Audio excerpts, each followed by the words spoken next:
We're following another breaking story out of Washington, and a disturbing one. An envelope that tested positive for the poison ricin was sent to the office of a U.S. senator. CNN chief congressional correspondent n.d.a.a and HLN law enforcement analyst Mike Brooks broke the story, and Dana joins me now. Dana, pretty serious this. What do we know?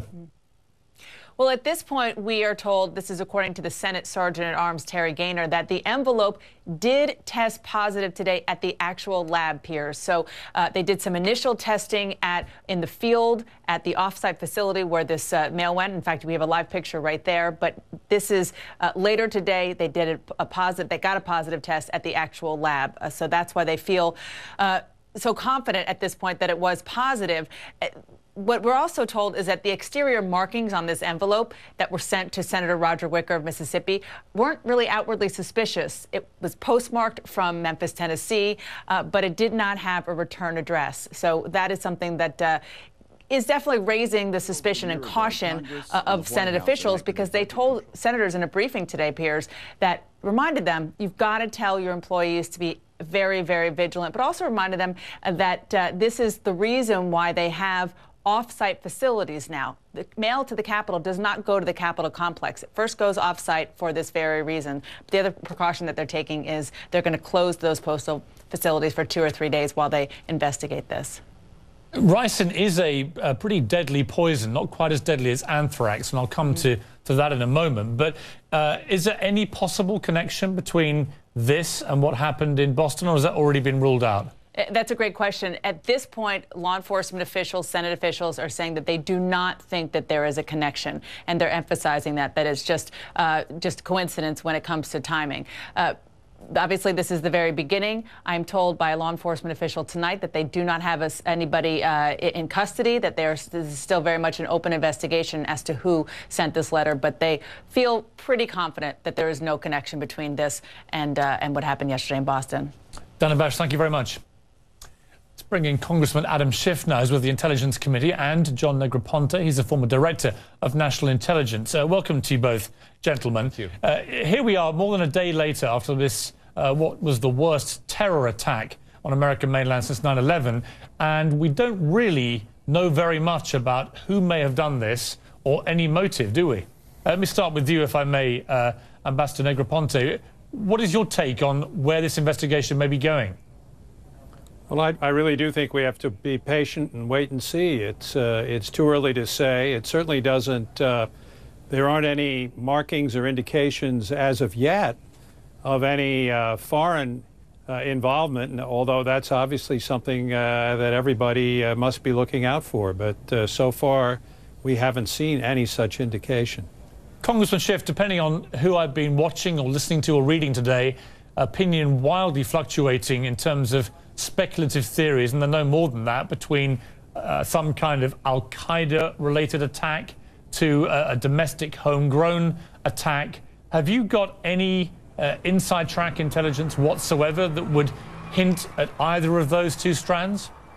Well, we had an initial briefing tonight by the director of the FBI, as well as Secretary Napolitano and the director of the NSA. They were very tight-lipped and really didn't want to speculate. And Pierce, I think you can understand why, when the intelligence agencies got Benghazi wrong initially, they don't want to make that mistake again. So they're being very careful. There are a lot of indicators here that could point in a couple different directions. The simultaneous or near simultaneous attacks is a hallmark of some of the overseas plots we've seen. At the same time, the rather unsophisticated nature of the explosive is certainly could be the product of a homegrown terrorist or a self-radicalized person.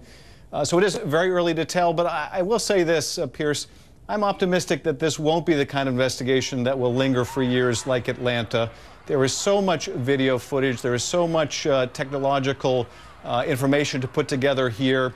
Someone has seen something, someone has captured something on film, and I'm hopeful that this won't be the kind of long, protracted investigation that we have sometimes seen in the past.